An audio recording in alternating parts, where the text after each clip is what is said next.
देखते हैं लोग तो सोचते हैं जो अच्छा लगता है वहाँ जाने की कोशिश करते हैं। तो ये भी इतनी दूर से कष्ट उठा के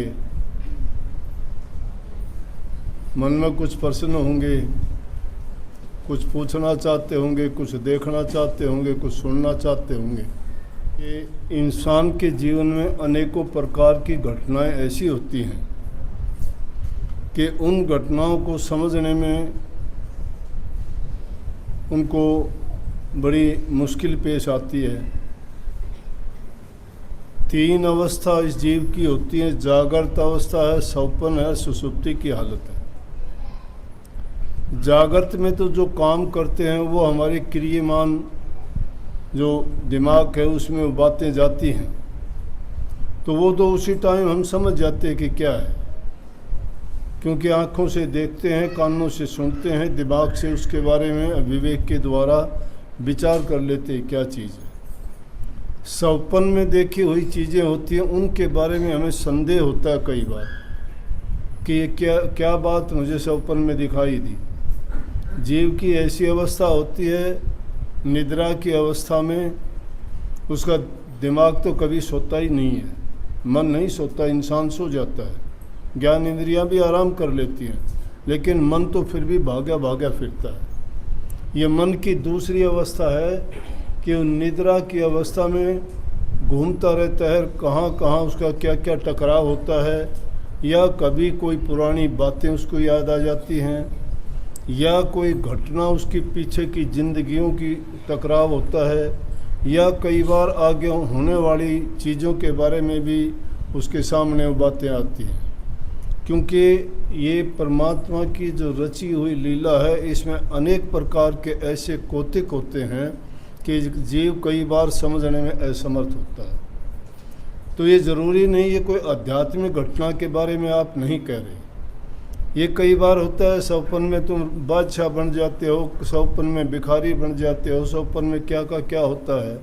स्वप्न आता है कोई लड़ाई झगड़ा होता है, हाथ मारते हो दीवार से लगता है, हाथ में दर्द होता है, नींद खुल जाती है, लेकिन वो निद्रा की अवस्था थी और उसमें वो घटना हुई, तो फिर भी आपको पता लग गया उसका, तो आदमी उसके बारे में भी सोचता है। तीसरी बात है सुषुप्ति की, गहरी नींद में जब होता है इंसान को पता ही नहीं होता क्या होता है।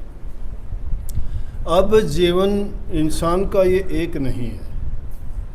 ये हम अगर कहें ना, मैं तो इस बात को इस ढंग से कहा करता हूँ कि ये मत मानना कि आपका ये जीवन पहला जीवन है, इससे पहले क्या पता कितनी जिंदगियाँ आपने जी हैं। मैं नहीं कहता, शास्त्रों में भी यही है, कहने का तरीका अलग होगा। इस जीव को 4 खान में एक योनि से दूसरी योनि में भटकते भटकते इंसान का चोला मिलता है। उसको स्वामी जी महाराज ने कहा है कि ये तन तुमने दुर्लभ पाया, कोटि जन्म जब भटका खाया, या को अब व्यर्था मत खो, छिन छिन चेतो भक्ति कमाओ। भक्ति करो तो गुरु की करना, मार्ग शब्द गुरु से लेना, शब्द मार्गी गुरु ना होवे तो झूठी गुरुआई ले। जिन्हें सतगुरु पूरे मिल जाते तो वो भेद नाम का गाते। कहते हैं कोटि जन्म जब भटका खाया, जब इंसान का चोला मिला, तो जो पीछे की योनियां भोगी, कितनों के पिता बने होंगे हम, कितने हमारे पिता बने होंगे, कितनों के हम बेटे बने होंगे, कितने हमारे बेटे बने होंगे। योनि कुछ भी रही होगी, एक योनि नहीं, अनेकों योनि हमने भोगी होंगी। कोटि जन्मों का भटका खाना बताया है। उस कोटि जन्मों से भटकते भटकते कोई हमारे नेक और शुभ कर्मों के कारण हमें इंसान का चोला मिला। ये चोला मिलने का मतलब हमारे शुभ कर्मों का फल है, और शुभ कर्मों का फल तो शास्त्र क्या कहते हैं कि किसी जीवन में किसी महापुरुष के, किसी संत के दर्शन हुए होंगे, या किसी संत के हाथ से प्रसाद मिला होगा, या किसी संत का हमें आशीर्वाद मिला होगा, या और कोई हमने ऐसा नेक कर्म किया होगा कि जिसके कारण सृष्टि में सबसे प्रथम, सबसे उत्तम और सबसे अच्छा जो चोला है वो इंसान का वो मिलता है शुभ कर्मों के कारण। और जिनके बहुत ही नेक कर्म होते हैं उनको गुरु, सत्संग और नाम मिलता है। ऐसे कोई किसी को नहीं मिलता। जिनके नेक कर्म नहीं होते, जिन्होंने पाप कर्म किए होते हैं, वो तो अंधे, लूले, लंगड़े, पागल, कोई अपाहिज, कोई बिना हाथ के, कोई बहरे पैदा होते हैं। देखते नहीं कि जो जन्म लेते ही ऐसे दुनिया में आते हैं, तो इसका मतलब कोई ना कोई उनका कर्म का फल ऐसा है जिसके कारण उनको ये चीज़ें नहीं मिली।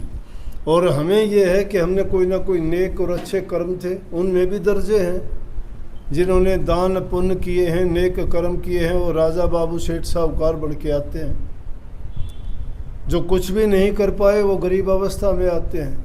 पहले भी उनकी हालत ये रही कि अपना गुजारा चलाते थे, अब भी उनकी ये हालत है कुछ करने लायक नहीं, अपना गुजारा ही करते हैं।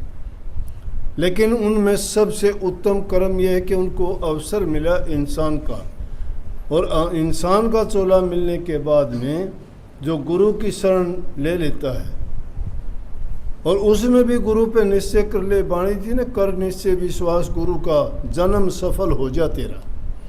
जिसका गुरु के ऊपर निश्चय और विश्वास दृढ़ है तो उसका जन्म सफल हो जाता है। जन्म सफल का मतलब क्या है कि ये जन्म मिलने का कारण ये था कि मुक्ति की खोज करते हो, इस जीव को इस काल की जंजीरों से छुटवाते। ये माया और काल की जेड़ में जीव फंसा हुआ है, और संत उस जेड़ से मुक्त कराने के लिए आते हैं। जब संत मिल गए तो उन पर निश्चय करो, विश्वास करो। वो तुम्हें जो नुक्ता देते हैं, जो चाबी दी है तुम्हें नाम की, ज्ञान की, तुम्हारे अंधकार मिटाने की, तुम्हारे भ्रमों को दूर करने की, आडंबर पाखंड छुटवाने की, बुरे खोटे कर्मों से जो फंसे हुए थे उनसे निकालने की, और नेक कर्म करवा के उस मालिक के दरबार में, मालिक का दरबार जहाँ ये रूहें पहली रहती थी, जहाँ कोई दुख नहीं, कोई पीड़ा नहीं, कोई दर्जे नहीं, कोई जन्म मरण नहीं, कोई किसी प्रकार की किसी से ईर्ष्या नहीं, एक ही ढंग में सारे जीव जब रहते थे, कोई किसी को देख के ईर्ष्या थी नहीं, आनंद मगन रहती थी ये। लेकिन इस काल देश में आई तो इसमें सारी की सारी ये काल ने ऐसी चीज़ें पैदा कर दी कि इस जीव को बहका दिया।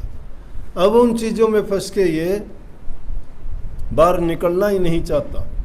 इसलिए इस संसार को मीठी जेड़ कहते हैं।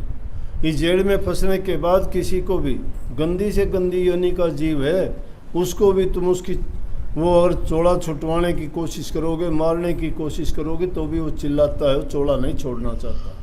क्योंकि काल महाराज ने सत्य पुरुष की भक्ति करके वरदान मांगा था कि ये जीव जिस योनि में जाए उसी में खुश रहे। ये भूल है, ये इस जीव को ऐसी भूल लगा